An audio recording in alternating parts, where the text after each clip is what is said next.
Olá, sejam bem-vindos a mais um Diálogos aqui na TV Unesp. No programa de hoje nós recebemos a consultora e psicóloga Edna Muniz, do Centro de Estudo das Relações de Trabalho e Desigualdades, para conversar um pouco sobre as ações e o debate em prol do gênero e da raça. Edna, muito obrigada pela sua participação aqui no nosso programa. Igualmente. Edna, você faz parte desse Centro de Estudos e de que forma essas questões do gênero e da raça estão tão latentes e emergentes a fim de provocar mudanças sociais? Então, o CERT é uma instituição, que é uma ONG, que fica em São Paulo, sediada em São Paulo, na zona norte de São Paulo, mas ela atua no Brasil, né?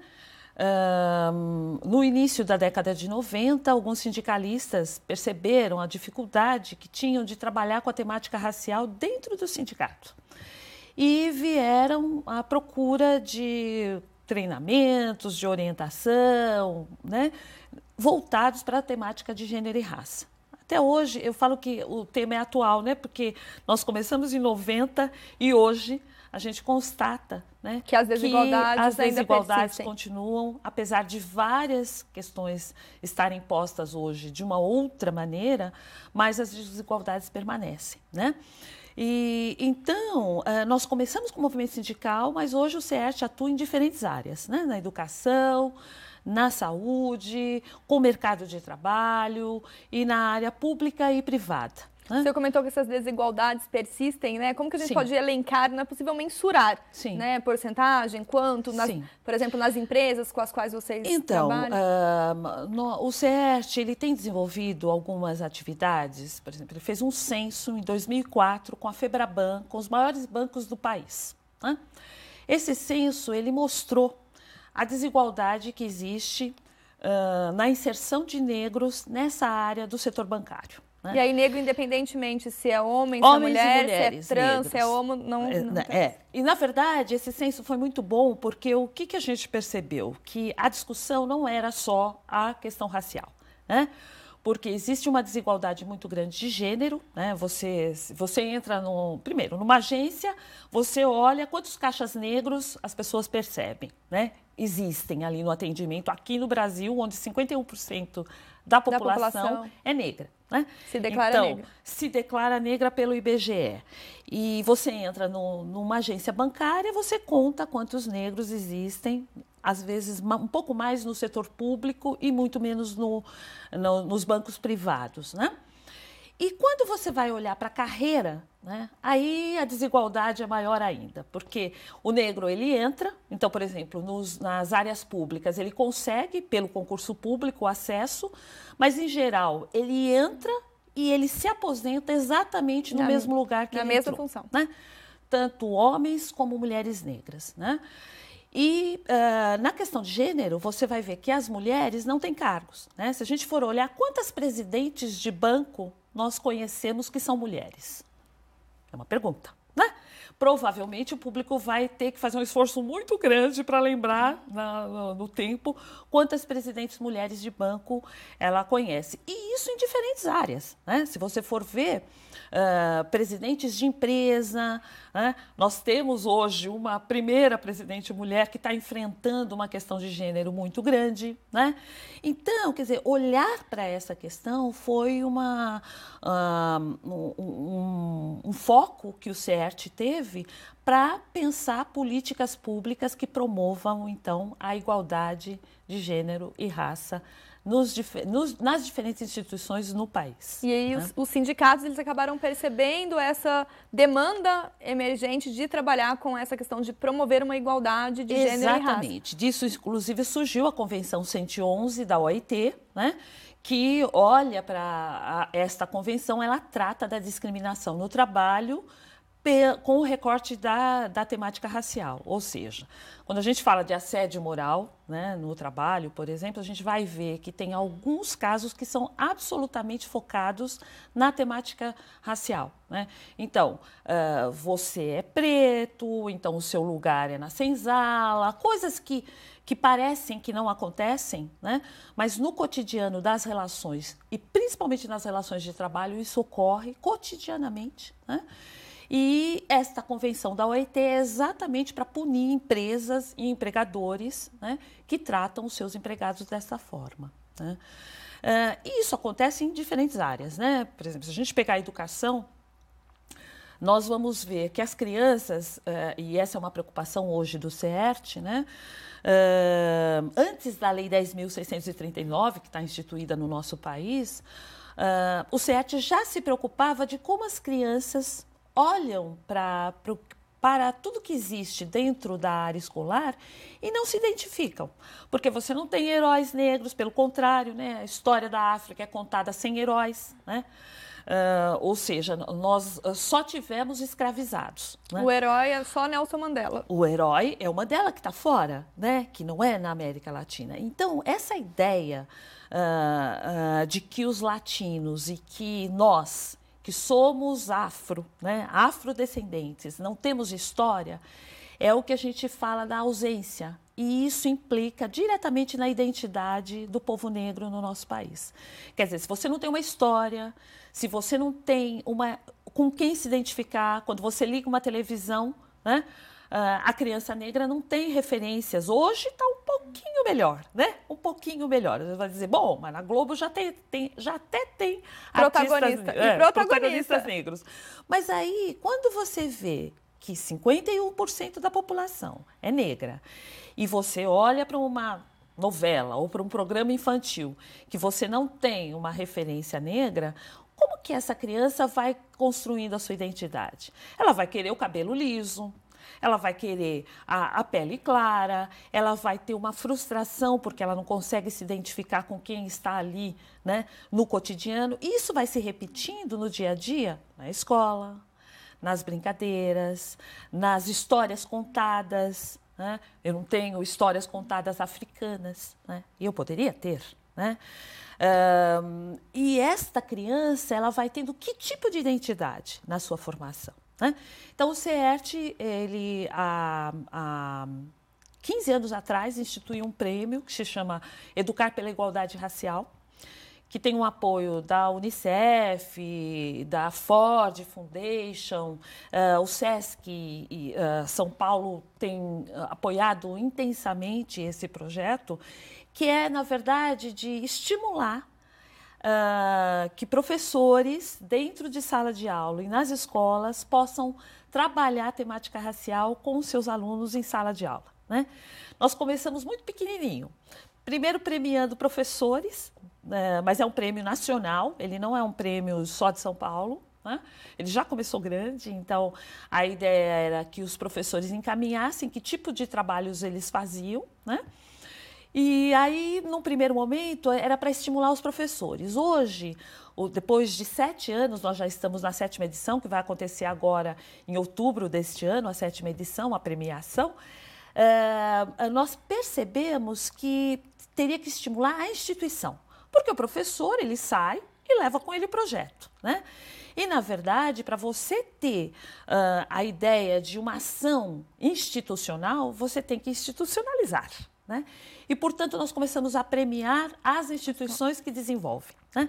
E tem sido uma experiência riquíssima para o CERT, né? Quando a identidade de cada criança é estimulada, então você tem todo um trabalho com a comunidade, você tem um trabalho para fora da escola, né? E lógico que tem resistências, até nas secretarias de educação ainda, quer dizer, apesar da Lei 10.639, que é lei, né? Lei federal, né? Nós temos escolas que dizem, não, para que eu vou falar de candomblé? Para que eu vou falar de religião afro? Né? Por quê? Porque nós ainda vivemos no Brasil uma intolerância da história africana nesse país. Né? Então, eu posso falar, eu posso rezar o Pai Nosso, eu posso ter, e não é uma crítica à religião católica, pelo contrário, né? Porque o que nós queremos é a abertura e a possibilidade para todas as religiões no Brasil. Né? E, na verdade, nós temos uma intolerância com as religiões afro. Edna, você comentou essa questão da intolerância e de que modo isso repercute no ambiente de trabalho, sendo isso um dos maiores focos do trabalho de vocês, como essa formação dessa criança, desse jovem, vai impactar num futuro profissional, a gente comenta daqui a pouco. O Diálogos vai para um breve intervalo e já volta.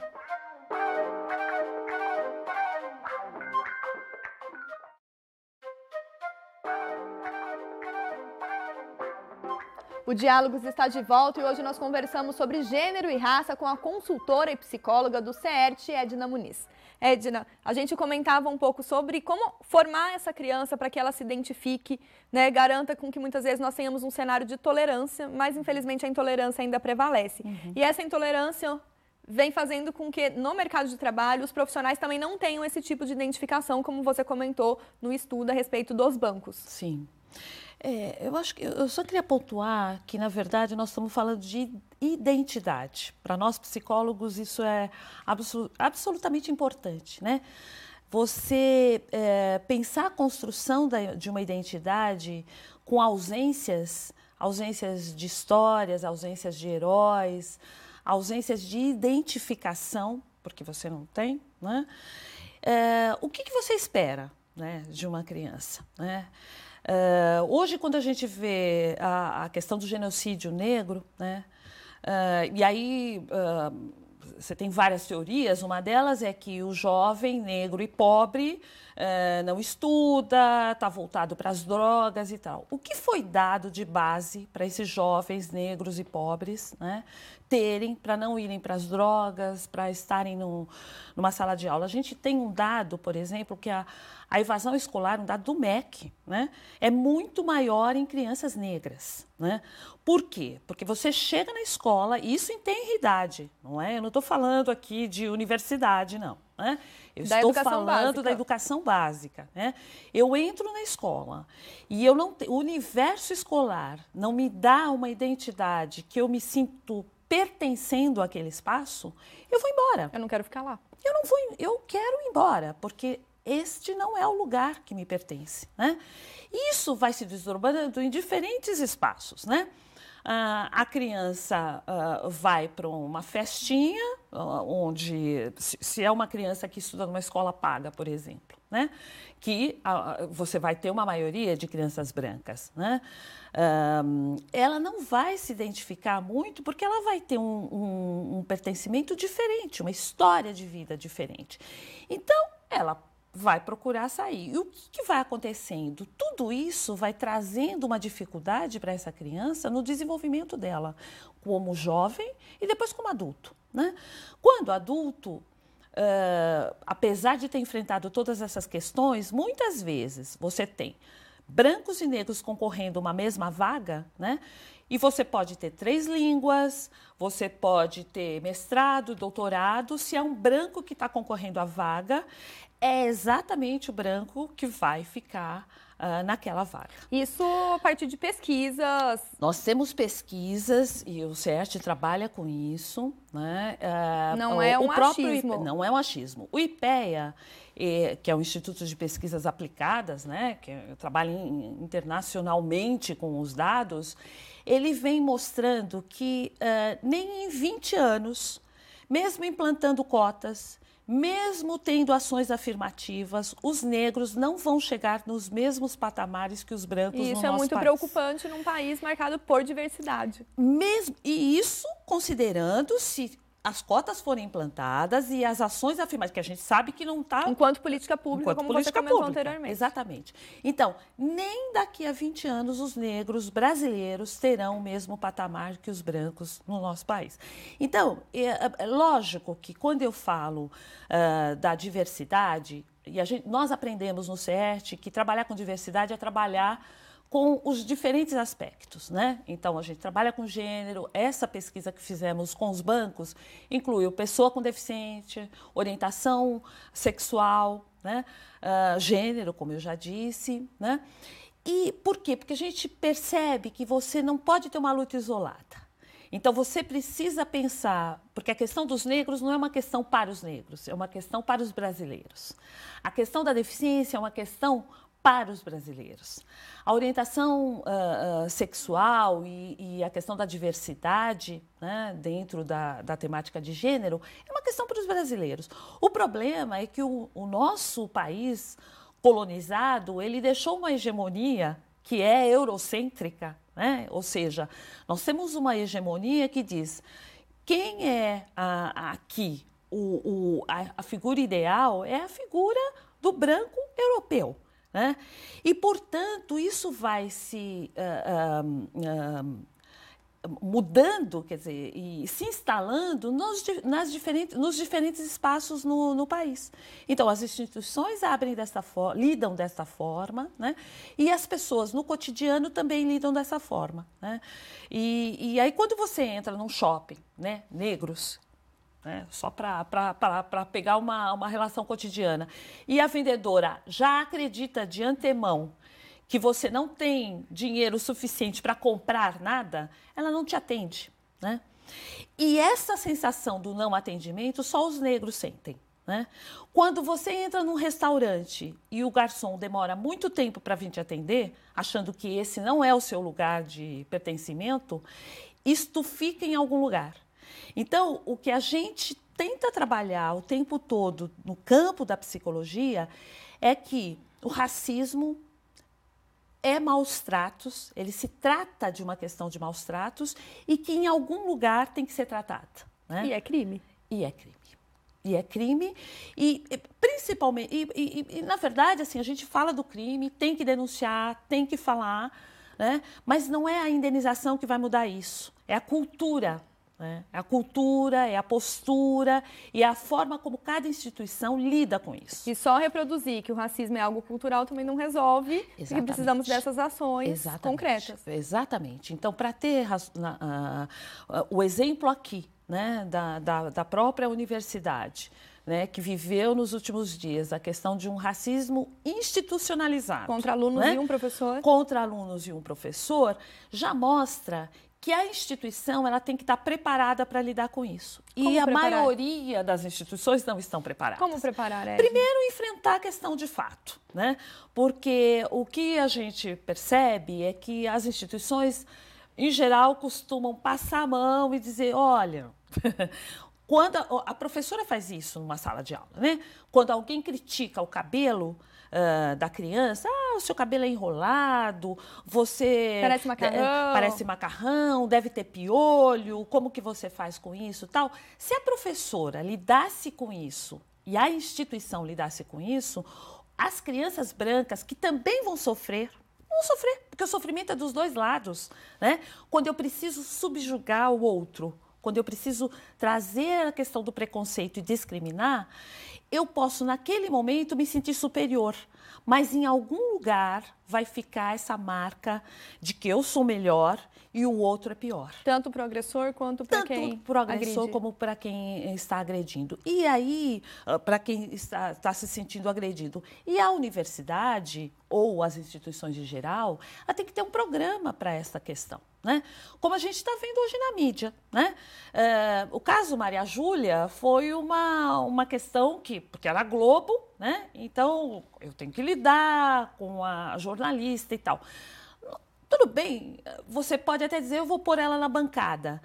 A questão talvez não seja só essa. Ela vai para a bancada do Jornal Nacional e outros podem, né, ou não, podem enfrentar a mesma coisa, como a própria Glória Maria disse que enfrentou em outros momentos da vida dela.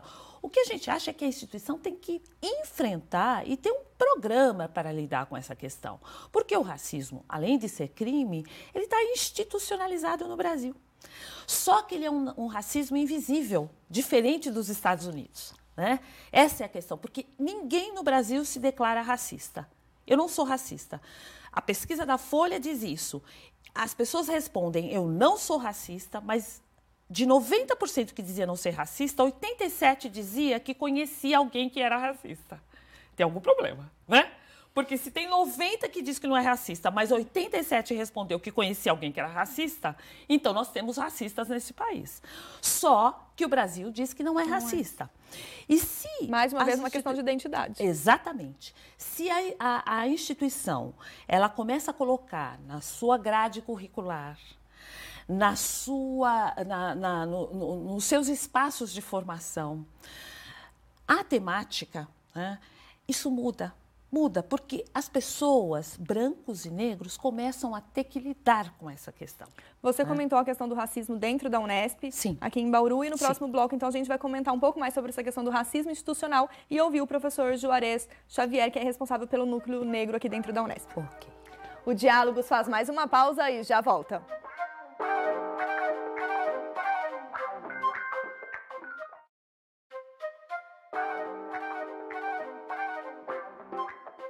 O Diálogos está de volta e hoje nós recebemos aqui no estúdio a consultora e psicóloga Edna Muniz, do Centro de Estudo das Relações de Trabalho e Desigualdades. Para continuar nossa conversa sobre racismo institucional, nós vamos ouvir no quadro Ponto de Contato de hoje o professor Juarez Xavier, também coordenador do Núcleo Negro da Unesp para Pesquisa e Extensão, o NUP. A literatura internacional tem mostrado um fato bastante interessante. Todo o processo de iniciação e implementação de cotas ou políticas públicas de ingresso de alunos negros na universidade tem a primeira fase, que é a fase do debate político sobre a justeza ou não dessas decisões. Aqui no Brasil, até o Supremo Tribunal Federal já se manifestou a favor das cotas. Então tem essa fase do debate e depois a fase de implementação. Durante a implementação, um dos aspectos importantes é como esses alunos são recebidos na universidade. Muitas vezes o aumento do número da presença de alunos negros na instituição provoca uma reação, é o que se chama de racismo institucional. Então eu acredito que parte dessas manifestações que nós temos visto é em função dessa situação. A universidade adotou uma política de cotas, é a primeira universidade pública estadual de São Paulo a adotar essa medida, ela está em implementação. Deverão ter aumento de alunos negros, pardos e indígenas na universidade, e deverão aumentar, provavelmente, essas contradições. Então, nós acreditamos que essas manifestações têm sido em função da política adotada e das consequências que nós estamos investigando e observando. Nós tomamos duas medidas para poder levantar essa discussão. A primeira é tentar fazer a apuração. Nós queremos que os alunos entendam que isso foi um fato criminoso. É um fato criminoso não contra o professor ou os alunos, mas contra a política da instituição e o Estado Democrático de Direito. Por isso nós estamos tendo acompanhamento da OAB e do Ministério Público. Provavelmente o resultado final nós vamos encaminhar para o Ministério Público. E estamos tomando outras medidas legais. Então nós já montamos uma comissão, que é uma comissão ligada à Pró-Reitoria de Graduação, que deverá fazer o debate sobre a discussão da educação para a diversidade na universidade. Fizemos já 2 reuniões, estamos tentando avançar nessa discussão. O NUP, que é o Núcleo Negro Unesp para Pesquisa e Extensão, tem se dedicado a pensar alternativas, como, por exemplo, como fazer e ajudar no processo de seleção desses alunos e como recebê-los na universidade. E há outras ações institucionais. A Rádio Unesp está com uma campanha contra o racismo e ainda essa semana deveremos conversar com a diretora da TV Unesp para ver como é que a TV pode ajudar na produção de conteúdos que ajude a receber os alunos na universidade. Então nós observamos esses 2 fatores, como criar condições mais favoráveis para receber os alunos que vão participar das cotas, dos PPIs, e como é que nós vamos tomar medidas legais na universidade para ampliar o debate sobre a educação para a diversidade. Edna, pensando na iniciativa dentro da Unesp, você veio enquanto convidada de um evento de comunicação e de direitos humanos para debater a questão da diversidade, dos direitos humanos, da acessibilidade e também o Núcleo Negro da Unesp. Em que medida que ações como essas vêm contribuir para combater esse racismo institucional que nós falávamos anteriormente? É perfeito, né? São atividades como essa e ações como essas que tem que ter continuidade, né? O que a gente percebe é que não pode ser o evento pelo evento, né? Não é algo pontual. Não pode ser pontual, né? Então, para você pensar em combater, né, ou institucionalizar a questão do racismo institucional, você precisa ter um programa, né? E o ideal é você ter um grupo de trabalho, né, que possa instituir ações com prazos, com cronograma, né?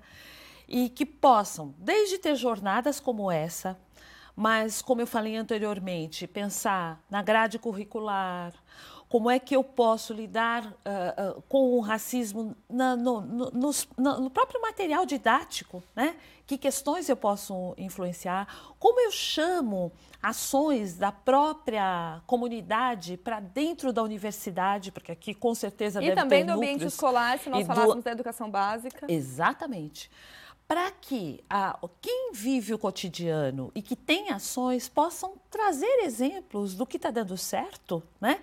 e que pode mudar essa forma, porque o que nós acreditamos é que a discussão ela tem que ser no coletivo, né?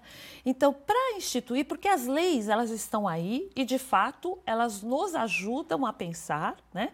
Nós temos o Estatuto da Igualdade Racial, nós temos a Convenção, como eu falei, a Lei 10.639, que nos ajuda a pautar e a obrigar as instituições a ter ações como esta.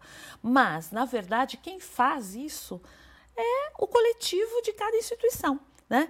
Então, e o que a gente sempre fala é que não pode ser só da boa vontade, né? Ou seja, tem que ter um programa, de fato, instituído e reconhecido, né, pelas diferentes instituições para que mude, né? Então, só para voltar um pouco nesse trabalho com os bancos, a gente vê hoje que a última pesquisa que foi feita com a Febraban mostra que, de fato, os negros estão acessando mais os cargos dos bancos. Então, isso é bom, né? Por quê? Porque eles estão ampliando mais as vagas na mídia. Acho que a mídia hoje tem um outro papel. Antes era do amigo que falava para o amigo, né? E, em geral, se o amigo é branco, eu vou falar para o meu amigo branco. Então, quem fica de fora é exatamente quem não tem essas relações. E hoje, quando você tem isso mais institucionalizado pela mídia, você consegue ampliar. Então, eu acho que a universidade ela pode fazer isso de uma forma mais coletiva, né, utilizando as diferentes formas, inclusive a própria mídia, né, para que fatos como esses não sejam só um fator isolado, um fato isolado, mas que ele possa produzir uma reflexão interna da instituição e que ela possa instituir programas que promovam de fato a igualdade de gênero, raça e a diversidade dentro da instituição. E quem quiser ter acesso aos documentos, às pesquisas de vocês e entrar em contato com vocês, é só entrar no site www.cert.org.br. Exatamente. Nós gostamos muito que as pessoas entrem no site, porque lá a gente tem as pesquisas, nós temos os trabalhos, então é um jeito das pessoas conhecerem mais a fundo, porque uma entrevista assim pequenininha não dá tempo de falar tudo. Mas a ideia é que a gente queira promover mesmo, quanto mais, a igualdade de oportunidade para todos no nosso país. Regina, eu gostaria de agradecer, em nome da TV Unesp, também parabenizar por todas as ações e que a gente consiga, num futuro cada vez mais breve, tentar amenizar, mudar. Né? Não podemos falar totalmente numa transformação, mas pelo menos mudar esse cenário. Essa muito realidade. Obrigada. Obrigada a vocês pelo convite. Muito obrigada. O Diálogos de hoje fica por aqui. Se você quiser rever esse programa e entender um pouco mais sobre a problemática da questão de gênero e raça, pensando nas desigualdades do nosso país, acesse o nosso site. Obrigada pela companhia e até a próxima.